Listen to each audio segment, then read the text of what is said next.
계시록 14장의 제목은 영존하는 복음입니다. 먼저 어린 양께서 시온산 위에서 계셨습니다. 시온산, 이 시온산은 과연 하늘의 시온산인가 아니면 땅의 시온산인가 뭐 이런 거죠. 두 가지 이론이 있습니다. 하나는 이 시온산은 하늘에 있는 예루살렘을 얘기한다. 왜냐? 라고 봤을 때는 14장 5절에 보면 그들이 하나님의 왕좌 앞에서 흠이 없기 때문이라는 말이 나오죠. 하나님의 보좌 앞에서 흠이 없으니까 하나님의 보좌 앞에 있으려면 하늘에 있어야 되지 않냐. 이렇게 이제 생각할 수가 있고요. 갈라디아서 4장 26절에 보면 갈라디아서 4장 26절에 보면 그러나 위에 있는 예루살렘은 자유로우니 곧 우리 모두의 어머니라. 그래서 위에 있는 예루살렘, 이것은 하늘의 예루살렘이잖아요. 근데 25절에도 그 위에 잠깐 보면 이는 하갈이 아라비아에 있는 신의 산이며 지금 있는 위예루살렘에 해당하는 곳으로 자기의 자녀들과 함께 속박 가운데 있기 때문이라. 그러면서 그러나 위에 있는 예루살렘은 자유로우니. 그러니까 지금 밑에 있는 예루살렘, 지금 있는 예루살렘은 이 땅, 위에 있는 예루살렘은 하늘에 있는 예루살렘이라 이거지. 그죠? 그래서 이 예루살렘을 여기서 이제 시온산으로 볼 수 있으니 이것은 하늘에 있는 예루살렘을 얘기하는 게 아니냐, 이렇게 이제 해석하는 분들이 있습니다. 그런데 이제 저는 이 14만 4천이 할 일이 있다, 그런 시각을 가지고 좀 묵상을 하고 있는데 여러 신학자들의 해석을 한번 봤습니다. 그런데 그 중에서 존 질이라고 하는 그 영국 침례교회 목사였던 그 주석가가 있습니다. 이분은 1697년도에 태어나서 1771년도에 소천하신 그런 분인데, 이분은 이 시온산이 하늘에 있는 시온산이라고 할 수 없다. 왜냐? 지금 예수님께서 서 계신다. 예수님께서 서 계신다는 얘기는 지금 이 하나님께서 심판하시는 그 심판주로서 지금 오시는 그 모습을 보여주고 있기 때문에 이것을 하늘에 있는 시온산이라고 볼 수 없다. 그냥 시온산이다. 시온산. 그야말로 이 예루살렘에 있는 그 시온산 얘기하는 겁니다. 그 시온산이다. 라고 이렇게 강하게 주장을 하고 있습니다. 저는 그 여러 신학자들의 이야기를 이렇게 봤는데 그 중에 이제 존 질이라고 하는 분은 상당히 뭐랄까요, 좀 상세하다랄까요, 좀 세밀한 그런 부분이 있습니다. 그래서 그분 거를 많이 이렇게 보는데 그분이 또 그런 얘기를 해놨더라고. 그래서 참 공감이 좀 돼서 저는 이 시온산은 바로 이 땅에 있는 시온산을 얘기한다, 이렇게 좀 말씀을 드리고 싶어요. 이게 우리 독립침례교에서 공통적으로 하는 얘기는 아닙니다. 독립침례교에서는 상당 부분 하늘에 있는 시온산으로 보고 있고, 그 다음에 14만 4천이 지금 그 휴거되어 있는 상태로 이렇게 보고 있습니다. 왜 제가 그거를 좀 다르게 보는지, 그걸 좀 뒤에 있는 말씀을 통해서 좀 설명을 좀 드리고자 합니다. 14만 4천 우리가 잘 알지만 이미 그 계시록 7장에서 여섯째 인을 떼고 나서 일곱째 인을 떼기 전에, 다시 말하면 그 하나님의 어떤 그 진노가 시작되기 전에, 그때 그 이스라엘의 12지파에서부터 12,000명씩 이렇게 그 하나님의 인을 이마에 찍은 어떤 봉인한 그러한 그 사람들이 바로 14만 4천이었습니다. 그러면 환란 때에 뭔가 지금 해야 되는 역할이 있잖아. 근데 14만 4천이 그 위에 뭐를 해야 되는지, 뭘 했는지, 그런 부분이 아주 애매합니다. 그 다음에 한번 보겠습니다. 2절에 보시면 또 내가 하늘에서 나는 음성을 들으니 많은 물들의 소리 같고 큰 천둥 소리 같더라. 또 내가 자기들의 하프를 타는 자들의 하프 소리를 들었는데, 여기 보면 하프 타는 사람들이 있었습니다. 하프 타는 사람이 누굴까? 그래서 그것도 많은 사람들이 해석하기를 천사들이다, 이렇게 이제 얘기를 합니다. 그러나 전 조금 달리 생각합니다. 왜 달리 생각하느냐? 15장에 한번 2절을 보십시오. 계시록 15장 22절을 보면 이런 말씀이 있어요. 또 내가 보니 불이 뒤섞인 유리바다 같은 것이 있더라. 그 짐승과 그의 형상과 그의 표와 그의 이름의 수를 이기고 승리를 얻은 자들. 이건 환난 중의 성도들이겠죠? 그죠? 승리를 얻은 자들이 하나님의 뭐를 가지고? 하프들을 가지고. 그러니까 이 하프를 탄다고 해서 천사들이 다 타는 게 아니고 뭔가 승리한 사람들이 하프를 타고 있구나. 그래서 14장 2절에서 하프 타는 사람하고 15장 2절에서 하프 타는 사람들하고 좀 결이 다르다. 저는 그렇게 생각합니다. 왜냐하면 14장 2절은 이미 하늘에 있는 사람들. 하늘에 지금 땅에는 14만 4천이 있다 이거지. 그 하늘에는 누가 있습니까? 휴거된 교회가 있는 거지. 휴거된 교회가 하프 타는 자들이 아니겠느냐. 그런 생각을 좀 하게 돼요. 물론 뭐 다 타겠습니까? 그러나 15장 2절에서도 보면 승리를 얻은 자들이 그 하프를 가지고 있다. 이 말을 볼 때 이걸 하프라는 것을 꼭 이 검은고, 우리 개역 한글에서는 검은고라고 얘기했고 킹 제임스 흥정역이나 또는 근본역에서는 하프라고 영어로 하프라고 되어 있기 때문에 그렇게 이제 번역을 했어요. 그러니까 하프를 다 가지고 있다고 해서 다 하프를 그냥 칠 수 있겠는가? 또 하프를 친다고 해서 그게 하프를 다 친다는 얘기일까? 상징적으로 승리의 노래를 부른다는 얘기로 우리가 이해를 하는 것이 좋지 않겠나라는 생각이 들어요. 그리고 3절에 와서 보면 그들이 왕좌 앞과 네 짐승과 장로들 앞에서 새 노래 같은 것을 부르니 땅에서 구속받은 14만 4천 명 외에는 아무도 그 노래를 배울 수 없더라. 이게 이제 또 문제의 구절이 됩니다. 14만 4천이 돼야 노래 배울 수 있고 14만 4천이 땅에서 구속받은 사람 전체 수가 아니냐. 이렇게 이제 좀 좁게 해석하는 경우가 있습니다. 지금 새 노래를 지금 위에서 하프 소리를 하면서 그들이 불렀는데 14만 4천은 배워야 되는 입장이고, 그죠? 그러면 그 부르는 사람은 누구겠는가? 라고 봤을 때 이미 구원받아서 휴거된 교회는 이 찬양을 부를 수 있잖아요, 그죠? 이미 불러. 근데 그거를 땅에 있는 환란 시대에 누가 배울 수 있냐, 그죠? 환란 시대에 배울 수 있는 사람들은 예수 믿고 회개하고 환난 중에서도 그 참고 인내하면서 예수님을 따르는 그런 자들이 비로소 배울 수 있는 노래가 바로 이 새 노래, 그야말로 아니겠는가, 이렇게 이제 좀 해석을 할 수가 있겠습니다. 14만 4천에 대해서 여기에 설명을 해놓고 있습니다. 4절에 보면 이들은 14만 4천은 이 말이에요.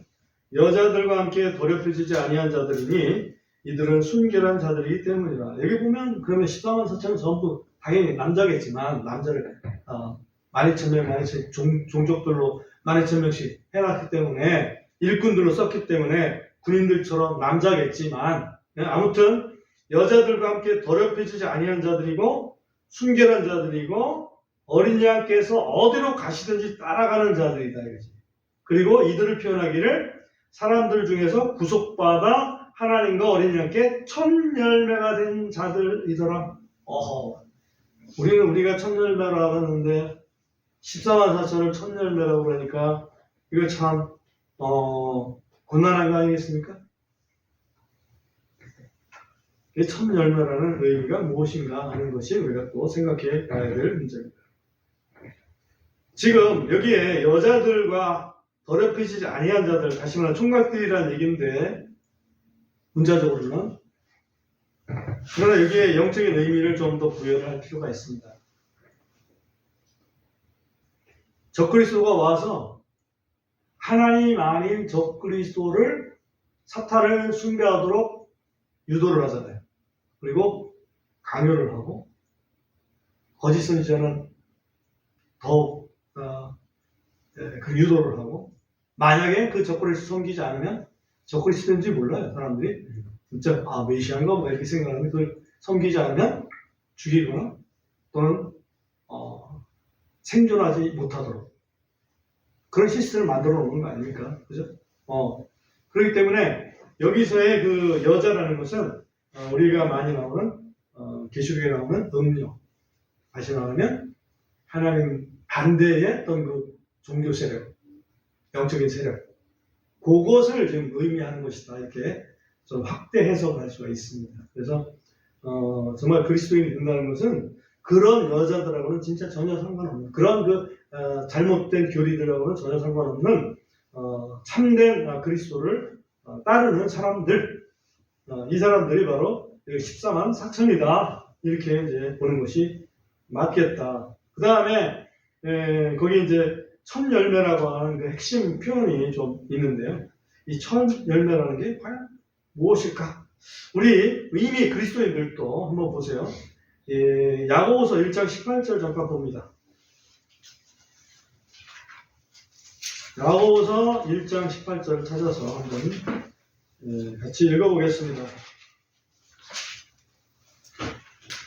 야고보서 1장 18절 찾으셨습니까?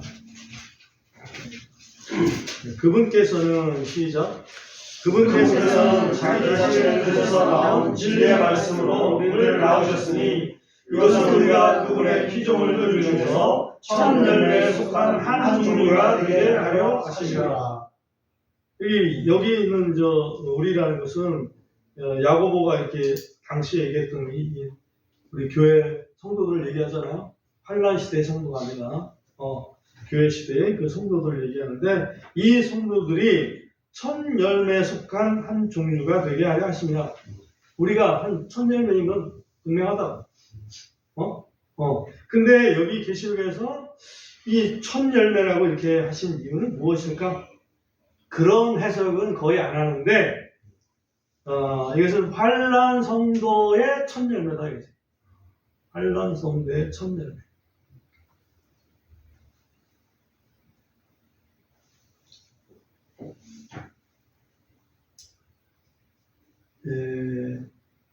에스겔서에 보면, 에스겔서 48장 14절에 보면 이런 말씀이 있어요. 땅의 그 첫 열매들을 다른 데로 돌리지 못하리니, 땅의 첫 열매들은 다른 데로 돌리지 못하리니, 이는 그것이 여호와께 주께 거룩하기 때문이다. 첫 열매는 한마디로 주님의 것이다 라는 그런 의미가 있어요. 잠언 말씀에도 그게 있잖아요. 내 재물과 내 소산물들의 첫 열매들로 여호와를 공경하라, 그런 말씀 있잖아요. 그래서 그 첫 열매라는 것은 하나님께 구별된, 거룩히 구별된 그런 하나님께 속한 그런 소유를, 것들을 얘기하는데, 지금 이 계시록 14장 4절에서 이 14만 4천이 바로 하나님과 어린 양께 첫 열매다, 이렇게 말씀하신 것은 바로 환란 중에, 진노 전에 이스라엘에서부터 부름을 받은, 이스라엘의 구원받은 한마디로 사람들, 이렇게 이해를 하는 것이 적절할 것 같다. 왜? 우리 그리스도인들도 첫 열매이기 때문에 그런 말씀으로 이해를 하는 것이 좋겠다. 그래서 환란 시대에 어떻게 하면 저렇게 구원받을 수 있는가, 환란 시대에 어떻게 하면 구원받을 수 있는가에 그런 본이 되는 사람들, 그게 14만 4천이에요. 그러면 14만 4천만 구원받고 그 사람들의 열매는 없을까요? 14만 4천이 이스라엘 전체를 얘기하는 건 아니잖아요. 그죠? 이스라엘에서 먼저 구원받은 사람들이에요. 환란 시대 먼저 구원받은 사람들이 이스라엘 각 지파뿐만 아니라 세계를 다니면서 복음을 증거하게 되는 것이 이들의 3년 반 사역이라고. 그걸 우리가 이해를 해야 돼요. 그럼 이들이 전한다는, 과연 이들이 전한다는 어떤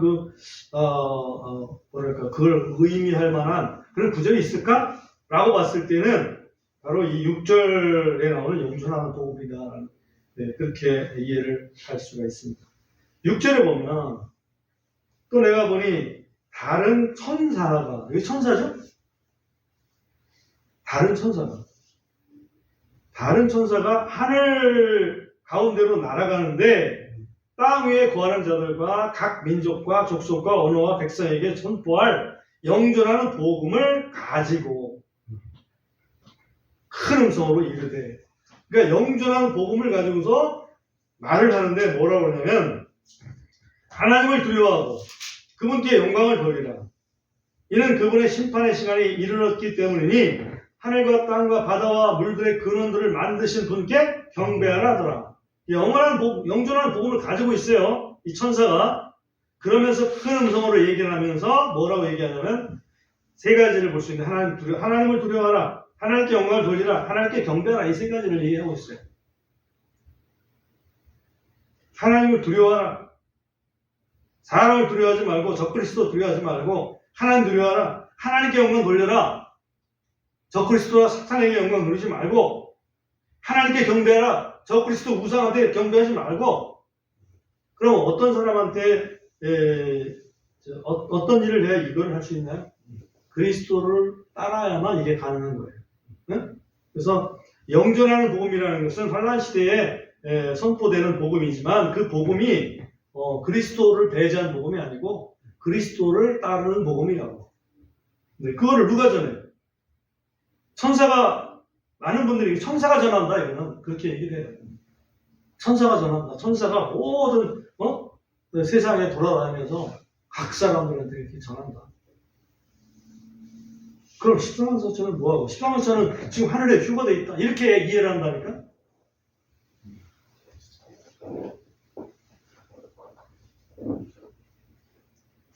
이 복음을 14만 4천이 전해야 된다고 저는 봅니다. 그리고 그 14만 4천이 천열매입니다.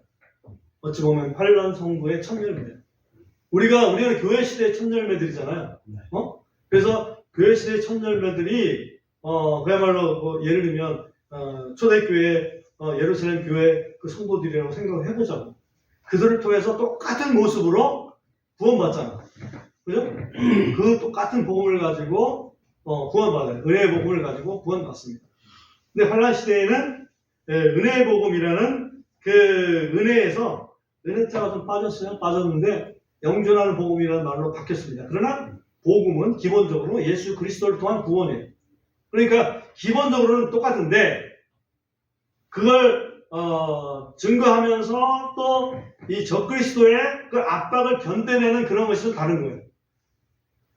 근데 그거에 본이 된 사람들이 14만 4천이라고. 그러니까 이들의 사역의 열매는 나중에 주님이 아마겟돈 전쟁에서 그야말로 적그리스도의 세력을 다 물리치고 나서 천년왕국에서 함께할 그런 사람들이 바로 이때 이제 제대로 신앙심을 가졌던 사람들이다. 자, 그 다음에 그것이 오늘의 키였었고요. 그 다음에 이제 좀 더 보겠습니다. 8절에 보면 또 다른 천사가 이제 두 번째 천사가 나옵니다. 이르되 바빌론이 무너졌도다 저 큰 도시여. 이는 그녀가 바빌론을 여자로 표현했어요.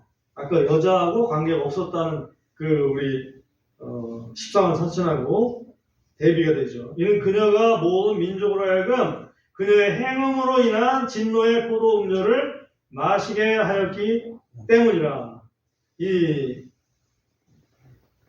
그 바벨론,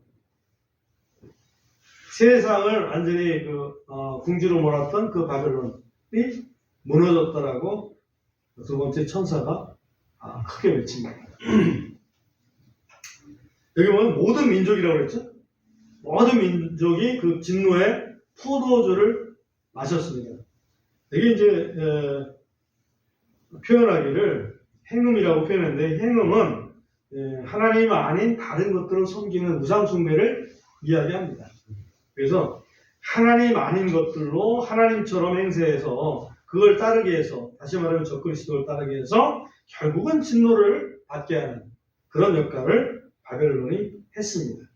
근데 그 바빌론이 이제 무너졌다라고 선포를 하는 거죠. 그 다음에 또 이제 천사가 또 나타납니다. 세 번째. 또 셋째 천사가 그들을 뒤따르며 큰 음성으로 이르되 만일 누구든지 그 짐승과 그 형상에게 경배하고 자기 이마 안에나 자기 손 안에 그의 표를 받으며 666이죠. 바로 그 사람은 하나님의 진노의 포도음료를 마시리니 이것은 그분의 경로의 잔에 섞인 것 없이 쏟아 부은 것이라. 또 그가 거룩한 천사들 앞과 어린 양 앞에서 불과 유황으로 고통을 받으리라. 그들의 고통의 연기가 영원 무궁토록 올라가리로다. 그 짐승과 그의 형상에게 경배하고 그의 이름에 표를 받는 자는 누구든지 밤이나 낮이나 안식을 얻지 못하리라. 여기 이제 하나님의 진노가 결국은 불과 유황으로 영원토록 하는 그런 못이다 하는 것을 이렇게 알 수가 있습니다. 여기 이제 표현에서 10절의 두 번째 줄쯤을 보면 여러분 같은 두 번째 줄인지 모르겠는데 경로의 잔에 섞인 것 없이 쏟아 부은 것이라 그랬잖아요. 예, 섞인 것 없이 쏟아 부은 것.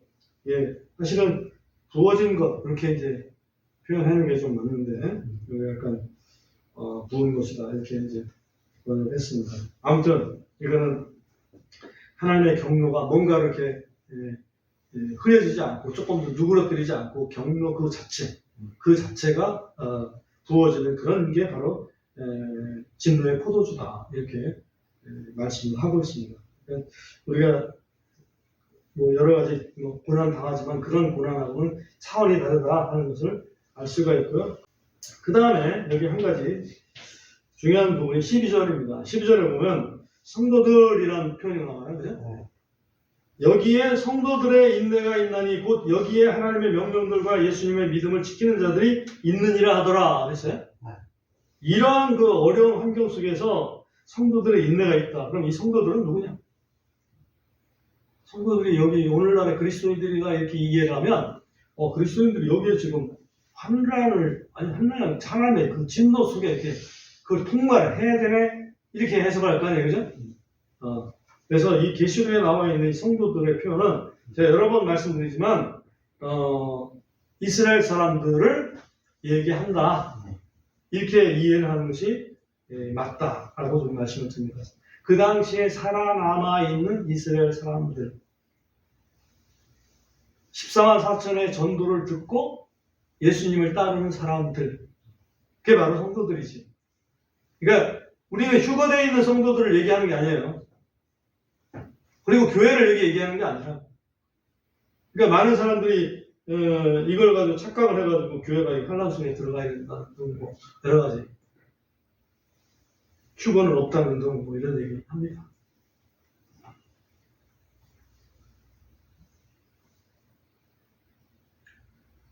(13절에) 보시면 또 내가 들으니 하늘로부터 한 음성이 내게 이르시되 기록하라. 이제부터는 주 안에서 죽는 자들은 복이 있도다 하더라. 성령께서 이르시되 그러하다. 이것은 그들이 자기들의 수고를 거치고 안식하게 하려 함이니 그들의 행위들이 그들을 참으로 뒤따르리라 하시니라. 그러면 이제부터는 주 안에서 죽는 자들이 복이 있다. 그럼 그 전에 죽는 사람들은 복이 없다는 얘기일까요?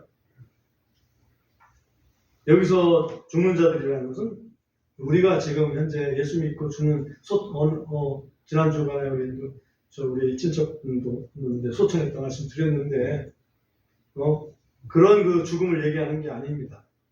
여기서 주 안에서 죽는다는 얘기는 적그리스도의 핍박을 견뎌내고 666표를 거절했기 때문에 죽어야 되는 그런 그 죽음을 얘기하는 거예요. 다 똑같은 게 아닙니다. 그러므로 그들의 행위에 대한 보상이 따른다고 했죠. 믿음의 행위에 대한 행위들이 그들을 참으로 뒤따르려 하는데 행위들이 따른다는 얘기는 행위에 대한 보상이 따른다는 얘기입니다.